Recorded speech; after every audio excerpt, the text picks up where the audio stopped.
Hello दोस्तों। स्वागत है आप सभी का मेरे YouTube चैनल में जहां हम बात करते हैं इलेक्ट्रॉनिक्स की। तो इलेक्ट्रॉनिक्स में आज हम बात करने वाले हैं इलेक्ट्रॉनिक्स के सबसे इम्पोर्टेंट और सबसे ज़रूरी डिवाइस को, जिसका नाम है ट्रांजिस्टर्स। तो ट्रांजिस्टर तो इतना लेमैन टर्म है ना कि हर बच्चे बच्चे को पता है transistor transistor transistor, but actually ये होता क्या है तो बहुत कम लोगों को पता है। तो हम इस वीडियो में उसी की जानकारी लेंगे। सबसे पहले उसके पहले हम जानेंगे कि वाई ट्रांजिस्टर्स ट्रांजिस्टर्स क्यों चाहिए हमें, और एग्जैक्टली मतलब क्यों इसको लाया गया। ठीक है, उसको समझने की कोशिश करेंगे तो चीजें अपने आप आसान होती जाएंगी। फिर हम देखेंगे what is actually a transistor और किन चीजों को हम ट्रांजिस्टर बोलते हैं। और फिर देखेंगे बेसिक हिस्ट्री एंड इवोल्यूशन कि कैसे ये इवॉल्व हुई चीजें, बट बहुत छोटा सा देखेंगे ये, मतलब बहुत डीप में नहीं बताने वाला हूँ हिस्ट्री यानी एक एक चीज।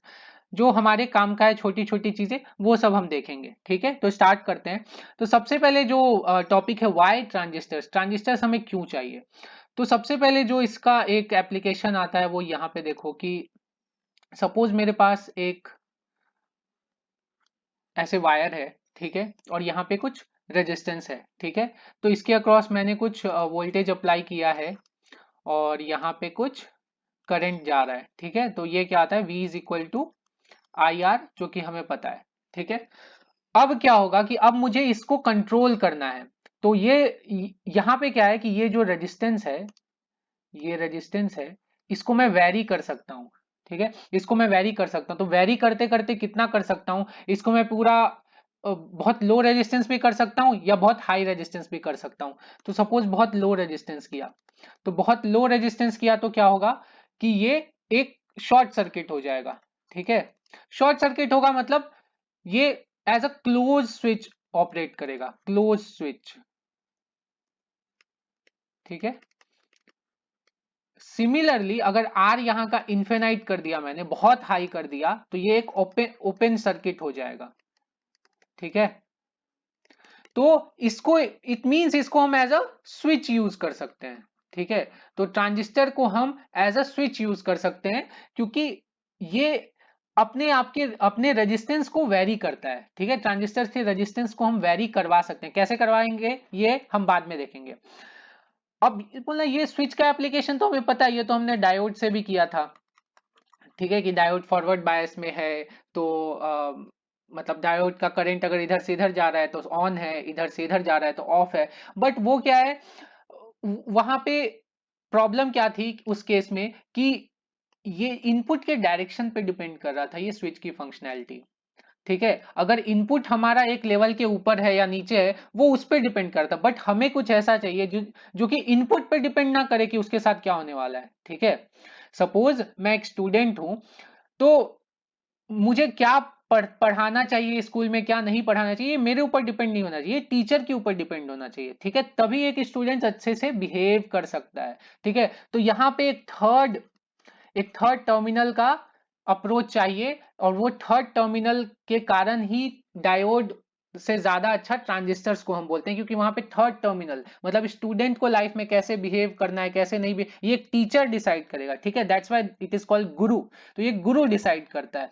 तो that is the important of third terminal. Diode के केस में हमें पता है इनपुट थोड़ा बहुत भी चेंज हुआ तो डायोड की चीजें चेंज हो जाती है, तो यार इनपुट ही डिसाइड कर रहा है कि उसको क्या करना है। ठीक है, तो ये ऐसा नहीं होना चाहिए एक्चुअली लाइफ में, है ना। तो आई होप आपने समझा होगा इस चीज को। दूसरी जो सबसे इंपॉर्टेंट चीज है जो कि डायोड से तो हम कर ही नहीं सकते हैं, वो है एम्पलीफिकेशन। ठीक है, अब एम्पलीफिकेशन का क्या फंडा है ये देखते हैं हम। तो एम्पलीफिकेशन का फंडा ये है, सबसे पहले एम्पलीफिकेशन होता कैसे है ये हम थोड़ा समझने की कोशिश करेंगे। तो हमें पता है ये जो सर्किट है ये इसके अक्रॉस मैंने अगर V दिया तो ये कुछ रेजिस्टेंस है और ये I करंट देगा। ठीक है, अब मुझे पता है V is equal to I R. अब मुझे एम्पलीफिकेशन करना है, मतलब वोल्टेज बढ़ाना है। वोल्टेज बढ़ाना है तो मतलब क्या करूंगा, मैं रेजिस्टेंस बढ़ाऊंगा, है ना। बट इस केस में मैं रेजिस्टेंस बढ़ाऊंगा तो वोल्टेज बढ़ेगा क्या, नहीं नहीं बढ़ेगा, क्योंकि करंट कम हो जाएगा, क्योंकि ये वोल्टेज कांस्टेंट रखने की कोशिश करेगा ना, मैंने वोल्टेज इनपुट अप्लाई किया है। बट सोचो अगर अगर मैंने रेजिस्टेंस बढ़ा दिया और करंट कांस्टेंट है, अगर करंट कांस्टेंट ही रहा, करंट चेंज नहीं हुआ, और मैंने रेजिस्टेंस बढ़ा दिया, तो क्या वोल्टेज बढ़ेगा, यस, अब वोल्टेज बढ़ेगा। तो यही फंडा अपनाया है उन्होंने, V is equal to I R. ये देखो, ये जो है ना Kirchhoff sorry Ohm's law, V is equal to I, ये हर जगह यही यूज होता है, ठीक है। तो फंडा यही है कि हमने रेजिस्टेंस बढ़ाया, हमने यहाँ पे क्या देखा, करंट कम हो जाता था क्योंकि वोल्टेज कांस्टेंट हमें यहाँ पे अप्लाई किया हुआ है। बट अगर समहाउ मैं इस करंट को कांस्टेंट रखूं और फिर रेजिस्टेंस बढ़ाऊं, तो यहाँ पे मुझे क्या होगा, एम्पलीफिकेशन मिल सकता है, क्योंकि तब V बढ़ जाएगा। तो अब ये कैसे करते हैं, सिंपल डायग्राम बनाता हूं मैं, कोई ट्रांजिस्टर का डायग्राम नहीं बनाता हूं। तो यहां पे एक ऐसा सर्किट लो, ठीक है, जिसको मैं इनपुट दूं, और वो इनपुट भी क्या करे, इसको करंट में चेंज कर दे, ठीक है, इसको करंट में चेंज कर दे with effect of some resistance, ठीक है। वो कैसे चेंज करे, आई डोंट नो। अब इसको मैं एक दूसरे टाइप के रेजिस्टेंस में डाल दूं, इस तरह से डालू कि ये करंट कांस्टेंट रहे, ठीक है, ये करंट कांस्टेंट रहे, तो ये आर आउट और ये आर इन, ठीक है। तो अब यहां पे जो मुझे वोल्टेज मिलेगा, क्या वो मैं आर आउट जो है, आर आउट, ठीक है, इससे इससे मैं डिसाइड कर सकता हूं मेरा वी आउट। यस, क्योंकि करंट मेरा कांस्टेंट है, करंट कांस्टेंट है, मैं आर आउट बढ़ाते जाऊंगा, वी आउट बढ़ते जाएगा, मुझे मस्त एम्पलीफिकेशन मिलते रहेगा। तो एम्पलीफिकेशन का फंडा यही है।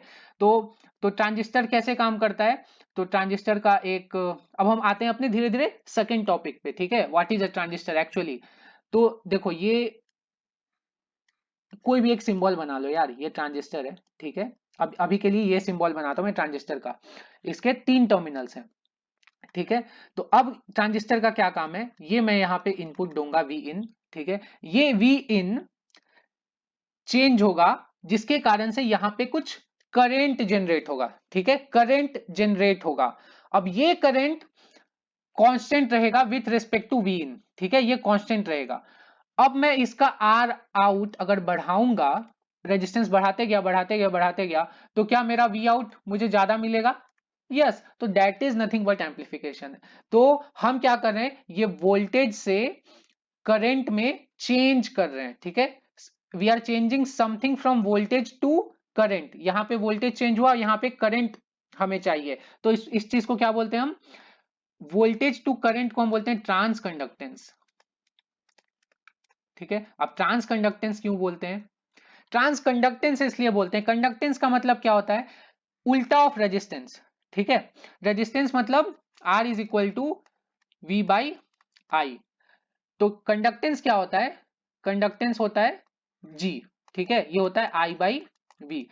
तो ट्रांस का मतलब क्या होता है, ये ट्रांस कंडक्टेंस, ठीक है, इसको मैं GM बोलते हैं, एक्चुअली में GM।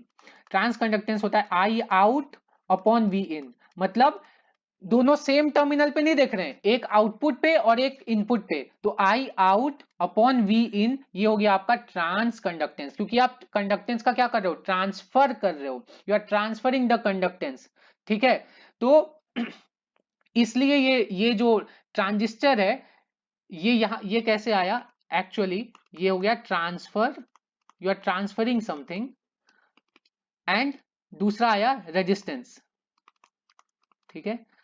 तो ट्रांसफर ऑफ रेजिस्टेंस, इनपुट से आउटपुट आप क्या कर रहे हो, एक तरह से रेजिस्टेंस ट्रांसफर कर रहे हो, तो ट्रांस रेजिस्टेंस को हम ट्रांजिस्टर बोला, ट्रांस रजिस्टर, तो इसको एक कंबाइन करके ट्रांस रजिस्टर को ट्रांजिस्टर बोला है, ठीक है। तो इस तरह से इसका नेमिंग हुआ कि ये समथिंग कुछ क्या कर रहा है, ये यहाँ पे इसको वेरिस्टर के फैमिली में रखा गया है। वेरिस्टर मतलब वेरिएबल रजिस्टर ना, क्योंकि हम इसका रेजिस्टेंस वेरी कर सकते हैं, बेसिकली कैसे कर सकते हैं वो तो हम आगे पढ़ेंगे, but this is the overall फंडा। तो आपको ये समझ में आ गया हमको स्विच एज अ स्विच क्यों यूज कर सकते हैं, एज एम्पलीफायर कैसे यूज कर सकते हैं, कांस्टेंट करंट सोर्स अगर हमने कर दिया तो हम एज एम्पलीफायर यूज कर सकते हैं, ट्रांजिस्टर का नाम कहां से है। अब देखते हैं थोड़ा बहुत इवोल्यूशन इसका कैसे हुआ। तो यार देखो, सबसे पहले ना ये स्टार्ट हुआ वैक्यूम ट्यूब से, ठीक है, वैक्यूम ट्यूब्स। तो वैक्यूम ट्यूब्स में इन्होंने 1906 में, एक साइंटिस्ट का नाम है ली डिफॉरेस्ट, ओके। ली डिफॉरेस्ट ने क्या किया, तो सबसे पहले क्या थे हमारे पास वैक्यूम ट्यूब्स जो अवेलेबल थे ना, वो डायोड शेप में थे, मतलब डायोड्स थे, ठीक है, मतलब डायरेक्ट इनपुट दो और आउटपुट पे एज अ स्विच आ जाएगा। बट इन्होंने क्या किया, पहली बार एक ट्रायोड बनाया, ठीक है, 3 टर्मिनल डिवाइस जिसमें एक कंट्रोल भी था। ठीक है, तो मतलब वैक्यूम ट्यूब में क्या होता है बेसिकली, मैं बहुत ही सिंपल फंडा दे रहा हूं। ठीक है, यहाँ पे एक प्लेट है और यहाँ पे कुछ हीटिंग एलिमेंट है। ठीक है, तो अब क्या करते हैं वैक्यूम ट्यूब में कि, और ये वैक्यूम है, दिस इज ऑल वैक्यूम, हाँ कुछ भी नहीं है, तो यहाँ पे हीटिंग एलिमेंट है, इसको बहुत ज्यादा हीट कर देते हैं। ठीक है, विथ सम कंट्रोल इनपुट। ठीक है, ये कंट्रोल इनपुट है, बहुत ज्यादा हीट कर देते हैं तो क्या होता है, यहां से इलेक्ट्रॉन्स कूद के जाने लगते हैं। ठीक है, वैक्यूम में। ठीक है, कोई वायर नहीं है यहाँ पे, तो ये वैक्यूम में जाने लगते हैं और ये एनोड है। ठीक है, तो ये एनोड की तरफ इसको अट्रैक्ट करते हैं, तो ये भी हमने एक अप्लाई किया है। ठीक है, ये भी हमने एक अप्लाई किया है यहाँ पे वोल्टेज। तो ये कंट्रोल सिग्नल ये क्या करता है, इसके फ्लो को कंट्रोल करता है जिससे कि इसका रेजिस्टेंस चेंज होता है। ठीक है, सो अब इस रेजिस्टेंस को हम यूज कर सकते हैं एम्पलीफिकेशन के लिए। ठीक है, तो ये 3 टर्मिनल डिवाइस उन्होंने निकाला, ली डिफॉरेस्ट ने 1906 में।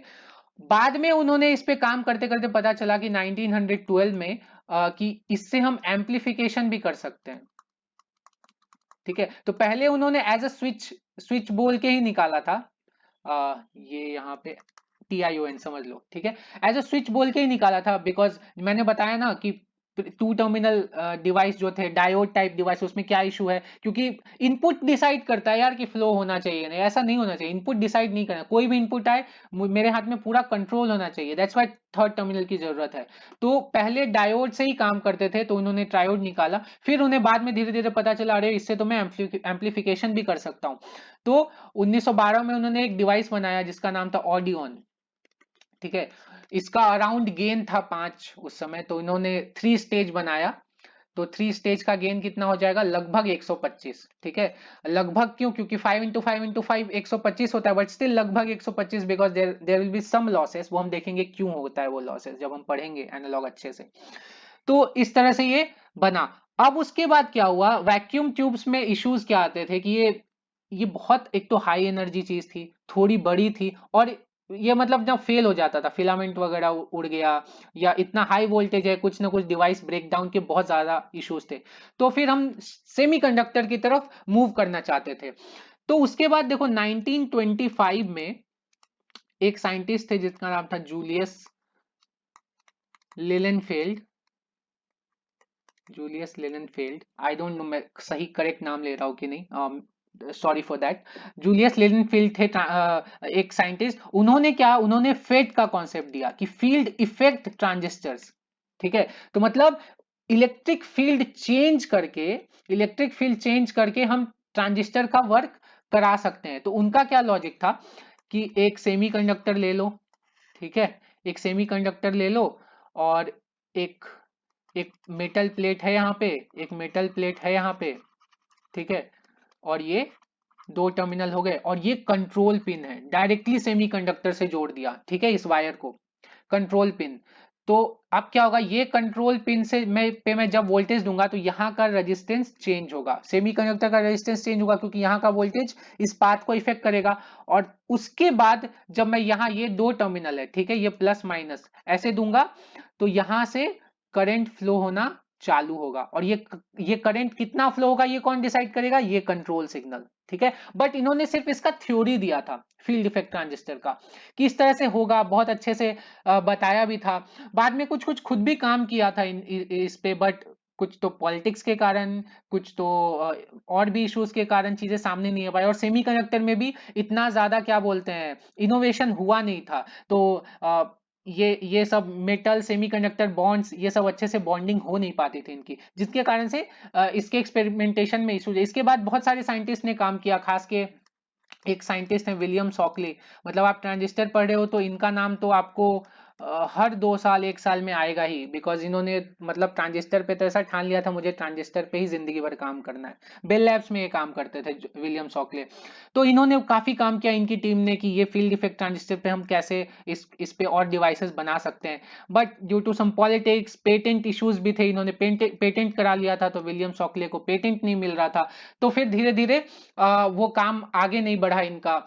उसके बाद फाइनली ऐसे ही धीरे धीरे चीजें इवॉल्व करते करते 1947 में जाके पहला ट्रांजिस्टर प्रैक्टिकल ट्रांजिस्टर एक जो वर्ल्ड के सामने लाया, जिसको बोला उन्होंने पॉइंट कॉन्टैक्ट ट्रांजिस्टर।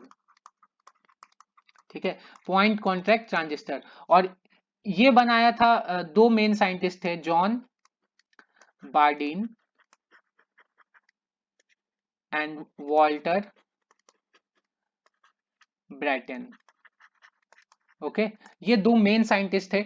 इसमें विलियम शॉकले भी इनके साथ ही थे, बट बेल वालों ने इनका नाम उतना नहीं शोर मचाया इनके नाम से, बिकॉज ये ऑलरेडी काफी पेटेंट इश्यूज में फंसे हुए थे ट्रांजिस्टर के चक्कर में, क्योंकि ऑलरेडी लीलेनफेल्ड ने काफी काम कर दिया था, फिर विलियम शॉकले भी काम कर रहे थे, तो थोड़ा पॉलिटिक्स के कारण इनका नाम थोड़ा दूर रखा गया for point contact. But of course ये दोनों इनके ही अंडर काम कर रहे थे, तो ऑफकोर्स इनका रोल तो होगा ही, ये वाजिब सी बात लगती है। खैर उतना पॉलिटिक्स में नहीं जाते हैं। तो पॉइंट कॉन्टेक्ट ट्रांजिस्टर का क्या कॉन्सेप्ट था कि ये बहुत ही सिंपल वे में बता रहा हूँ, थोड़ा बहुत कॉम्प्लेक्स होती है ये सब चीजें, बट एक सिंपल वे ताकि हम सबको समझ में आए। यहाँ पे एक सेमीकंडक्टर मटेरियल लिया है, जिसको उन्होंने बोला कि ये हमारा बेस है। तो अब ये बेस है, तो आप देख रहे हो ये एक बेस है, इसके ऊपर से क्या किया उन्होंने, का एक प्लास्टिक का इस तरह से ट्रायंगुलर बनाया, और यहां पे क्या किया, गोल्ड प्लेट किया। अरे मेरे पास तो गोल्ड कलर है यार, तो मैं इसको गोल्ड से ही कलर कर देता हूँ ना, बेस्ट। हाँ, तो यहाँ पे इन्होंने एक छोटा सा गोल्ड प्लेट किया, ठीक है, और यहाँ पे भी इस साइड पे भी छोटा सा गोल्ड प्लेट किया। ओके, और यहाँ पे स्प्रिंग लगा दिया। ठीक है, ये गोल्ड का नहीं है, ये गोल्ड का नहीं है, इतने पैसे नहीं थे भाई, इतने पैसे तो बहुत थे। तो ये गोल्ड और ये गोल्ड, और बीच में प्लास्टिक छोड़ा है। ठीक है, अब क्या किया उन्होंने, ये जो पॉइंट है इसको क्या किया, इसके तरफ टच करवाया। ठीक है, तो ये यहाँ पे टच हो गया, समझ लो ये पूरा यहाँ पे टच है। तो क्या है, यहाँ पे ये एमीटर है, यहाँ पे ये कलेक्टर है, और यहाँ पे ये बेस इससे कनेक्टेड है। ठीक है, तो करंट कैसे फ्लो होगा, emitter to collector via base. ठीक है, बेस के थ्रू जाएगा। तो इन्होंने क्या देखा कि यहाँ पे मैं छोटा सा ऐसा सिग्नल देता हूं, तो कलेक्टर एंड बेस के थ्रू ये करंट बढ़ के आ रहा है, एम्पलीफिकेशन हो रहा है। ठीक है, तो कलेक्टर एंड बेस के थ्रू का जो करंट है वो बढ़ रहा था उनका। ठीक है, ये उन्होंने एक एक्सपेरिमेंट में ऐसा देखा, तो इसलिए इसको ट्रांजिस्टर बोला। एंड इस पहले तो इसका नाम ट्रायोड एंड बहुत सारे नेम्स थे, तो आफ्टर पॉइंट कॉन्टैक्ट ट्रांजिस्टर इसका नाम ट्रांजिस्टर पड़ा। बेल लैब्स की ये सभी साइंटिस्ट थे, बेल लैब्स। तो 1947 में इस तरह का ट्रांजिस्टर था। तो ये बेसिक आप कह सकते हैं पीएनपी जंक्शन ट्रांजिस्टर टाइप उन्होंने बनाने का ट्राई किया, बट पॉइंट कांटेक्ट था। बट आपको ये अब समझ में आ रहा है ना कि बेस को एग्जैक्टली बेस क्यों बोला है, क्योंकि एक्चुअली एक बेस की तरह ही काम कर रहा है। एमीटर और कलेक्टर तो आपके छोटे छोटे ये हैं, बट इसमें भी इश्यूज थे बहुत सारे, और ये थोड़ा बड़ा था। और भी मतलब सेमीकंडक्टर में क्या बोलिए, सब अलग अलग मटेरियल्स थे ना। हमको तो क्या चाहिए, एक ही सेमीकंडक्टर में ये सारी चीजें चाहिए, मतलब एक सेमीकंडक्टर लो और उसको ही पी टाइप से डोप करो, एन टाइप से डोप करो, इस तरह की चीजें चाहिए ना। ये सब तो अलग अलग मटेरियल्स हैं, तो फिर उस तरह की चीजों के लिए फिर 1948 में अगेन विलियम शॉकले ने बीजेटी बनाया। ठीक है, मतलब पॉइंट कांटेक्ट का ही पूरा थ्योरी है, बट उन्होंने क्या किया, इस तरह से बीजेटी बनाया। NPN sorry PNP I think सबसे पहले बनाया था, but I am not sure, PNP ही बनाया होगा आई थिंक। तो ये पीएनपी टाइप बनाया, और जिसमें बेस को बीच में ऐसे रखा, क्योंकि बेस बहुत छोटा एरिया है ना, ये मैंने बहुत बड़ा दिखा दिया। So base is very small, so this is actually the base. ठीक है, सो बेस यहाँ पे भी देखो, बेस काफी छोटा एरिया है, तो नेमिंग कन्वेंशन उन्होंने सेम ही रखा, क्योंकि बीच का एरिया बेस है, एमीटर बेस कलेक्टर। बट यहाँ पे बेस नाम कहां से आया, क्योंकि एक्चुअली ये बेस था, बट यहाँ पे बीजेटी में तो ये बेस है नहीं, ये बीच का है, बट नाम उन्होंने वैसा ही रखा। बट यहाँ पे उन्होंने क्या किया, instead of giving input to the emitter, उन्होंने इनपुट बेस को दिया। ठीक है, बेस को इनपुट दिया, तो उन्हें ज्यादा एम्पलीफिकेशन मिला एट द कलेक्टर साइड। तो ये उन्होंने बस थोड़ा डिफरेंस ट्विक करके देखा। अब उसके बाद 1952 में again William Sakle again William Sakle ने जेफेट को इमेजिन किया, क्योंकि देखो उन्हें पता चल गया था कि ये जो फील्ड इफेक्ट है ना यही फ्यूचर है, ये सबको पता था कहीं ना कहीं कि ये फील्ड इफेक्ट ही थोड़ा बहुत फ्यूचर में आने वाला है। But for time being semiconductor इतना इवॉल्व नहीं हुआ था, इतनी टेक्नोलॉजी नहीं थी, तो सरफेस वगैरह के कारण उनको दिक्कतें आ रही थी। तो उन्होंने ऐसा करंट कंट्रोल की तरफ गए, ये एक्चुअली करंट कंट्रोल डिवाइसेस है, मतलब एमीटर से जो करंट जाएगा वो करंट चेंज होके करंट एम्पलीफिकेशन होता है इसमें, ठीक है। और ये वोल्टेज कंट्रोल डिवाइस है, तो एक्चुअली में तो हमें वोल्टेज कंट्रोल डिवाइस चाहिए ना, क्योंकि हमने क्या देखा था बेसिक्स में कि इनपुट पे वोल्टेज है, कहाँ देखा था, यस इनपुट पे वोल्टेज है, आउटपुट पे करंट है। बट ये भाई साहब क्या कर रहे हैं बीजेटी वाले, ये 2 स्टेप प्रोसीजर कर रहे हैं। इनपुट पे आपने वोल्टेज दिया, वो वोल्टेज को करंट में चेंज करेगा, ठीक है, करंट को देन अगेन एम्पलीफाई करके आउटपुट में करंट एम्पलीफाई करेगा, देन उसको फिर अगेन आपको वोल्टेज में करना पड़ेगा। तो इस तरह से ये 2-3 स्टेप प्रोसीजर हो जाता है। बट फील्ड इफेक्ट कैसा है, डायरेक्ट वोल्टेज टू करंट में ये एकदम चेंज कर देता है। तो ये ऐसी चीजें हैं, अगेन आपको धीरे धीरे पता चलेंगी जब बीजेटी एंड मॉसफेट सब पढ़ेंगे कि क्या क्या फायदे और नुकसान है। तो JFET junction field effect transistor, तो इसका क्या थ्योरी था कि उन्होंने यहाँ पे इंस्टेड ऑफ, अगर आप ये देख रहे हो तो इंस्टेड ऑफ दिस यहाँ पे कुछ भी नहीं था, ये डायरेक्टली कनेक्टेड था। इन्होंने क्या किया, एक डायोड टाइप का बनाने का ट्राई किया, मतलब इस तरह से। तो मैं सेम ओरिएंटेशन में बनाता हूँ ताकि आपको थोड़ा समझ में आए, या सो सेम ओरिएंटेशन में बना देता हूँ, ठीक है। सो दिस वाज जूलियस लेलेनफील्ड का, ठीक है। तो यहाँ पे उन्होंने कंट्रोल डायरेक्टली कनेक्ट किया था, बट इंस्टेड ऑफ दैट यहाँ पे कंट्रोल के साथ एक पी टाइप भी उन्होंने ऐड किया, और बीच में एन टाइप, और यहाँ पे भी एक पी टाइप, ठीक है, इस तरह से उन्होंने, और ये दोनों को शॉर्ट कर दिया, तो ये बोल दिया इन्होंने इसको गेट, ठीक है। और ये तो सेम ही था, तो इंस्टेड ऑफ दिस यहां से लेने के बजाय वो यहां से ले रहे थे, ठीक है, ये सोर्स एंड ड्रेन, तो ये सोर्स और ये ड्रेन, ठीक है। तो विलियम शॉकले ने यहां से लिया था, बट उन्होंने यहां से ले लिया, किसने, सॉरी विलियम शॉकले ने, जो जो फेट का जो बेसिक था वो यहां से ले रहे थे ना, जूलियस लेलेनफील्ड का जो था ये दोनों था, बट उन्होंने यहां से नहीं लेके वो पॉइंट यहां कर दिया, सो वो चलेगा। हम मॉसफेट में देखेंगे अगेन वो बैक ऊपर ही आ जाता है, बैक टू बेसिक्स। तो यहाँ पे, अब यहाँ पे क्या होगा, पीएन जंक्शन के जो, आपको पता है रिवर्स बायस में पीएन जंक्शन क्या होता है, यहाँ पे एक डिप्लीशन रीजन होती है। तो डिप्लीशन रीजन जैसे जैसे बढ़ेगा, कम होगा, वैसे वैसे यहाँ का करंट फ्लो चेंज होगा, मतलब ये बेसिकली चैनल रेजिस्टेंस चेंज कर रहा है, ठीक है। तो ये कंट्रोल चेंज करके हम यहाँ का रेजिस्टेंस, पाथ का रेजिस्टेंस चेंज कर सकते हैं with effect of that depletion region. So ये जेफेट का काम था, ठीक है। फिर इन्होंने ऐसा थ्योरी दिया इसका, बट 1953 में एक्चुअली जो दो साइंटिस्ट थे, जॉर्ज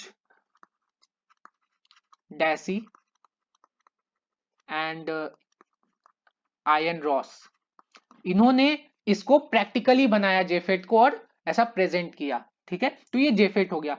बट फाइनली जो सबसे इंपॉर्टेंट डिवाइस था हमारे पास वो 1959 में हमारे पास बन के आया, जो कि था मॉसफेट, ठीक है।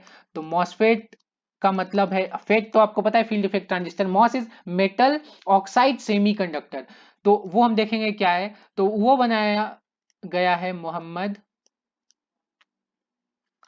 अटालिया, एंड सेकंड थे डेवन कैंग, ठीक है। तो इन्होंने क्या बोला, अब जैसे हमें पता है कि ये हमारा एफईटी है, ठीक है, और ये हमारे पास दो टर्मिनल है, सोर्स एंड ड्रेन बोला है, ठीक है। अब ये तो हमें पता चल गया एक सोर्स है एक ड्रेन है।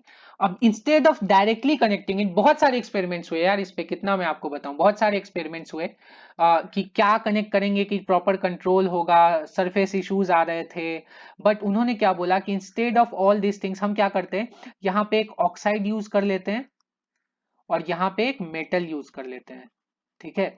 तो ये एक तरह से कैपेसिटिव बिहेवियर हो जाएगा, और कैपेसिटिव ये ऑक्साइड है, मतलब ये एज ए इंसुलेटर है और ये मेटल है, तो ये metal oxide and semiconductor is also acting as metal, पकड़ लो। तो ये एक तरह से कैपेसिटिव बिहेवियर हो जाएगा, जिसके कारण से क्या होगा कि यहाँ पे जो भी वोल्टेज देंगे वो यहाँ का चार्जेस चेंज करेगा, और फिर ये अट्रैक्ट करेगा और यहाँ पे चैनल फॉर्म करेगा, ठीक है। तो इस तरह से ये मॉसफेट का इवोल्यूशन हुआ, और यहाँ पे ऑफ कोर्स एक सोर्स और ड्रेन भी उन्होंने बनाया इस तरह से, ठीक है, और इस तरह से ये चैनल फॉर्म करेगा। तो ये मॉस की तो हम बेसिक्स देखेंगे क्या होता है वो सब नेक्स्ट लेक्चर में। हम मॉस मॉस तो मैं क्या कर रहा हूं, मैं बीजेटी पे नहीं जा रहा हूं, मैं सीधा मॉस पे अब स्टार्ट करूंगा नेक्स्ट वीडियो से। बिकॉज एक तो यार सबसे पहली चीज कि ये सबसे पहले आया था, ठीक है, क्योंकि लोगों को पता ही नहीं होता है कि भाई 1925 में ही ट्रांजिस्टर का कॉन्सेप्ट बहुत अच्छे से आ गया था, मतलब वो भी मॉडर्न ट्रांजिस्टर का। वैक्यूम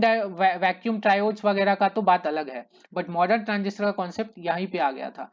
और फिर उसके बाद जाके 1959 60s में ये थोड़ा कॉन्क्रीट हुआ, और तब से हम 70s के बाद से तो मॉसफेट यूज करें। तो मॉसफेट इज वेरी इंपॉर्टेंट, तो इसलिए हम इसकी थ्योरी पे ज्यादा ध्यान देंगे। होप सो आपको वीडियो बहुत पसंद आया होगा, मजा आया होगा, कुछ रोचक चीजें जानने को मिली होंगी। तो बने रहो मेरे चैनल से, लाइक करो इस वीडियो को, सब्सक्राइब करो मेरे चैनल को। तब तक के लिए बने रहो। Have a nice day, take care.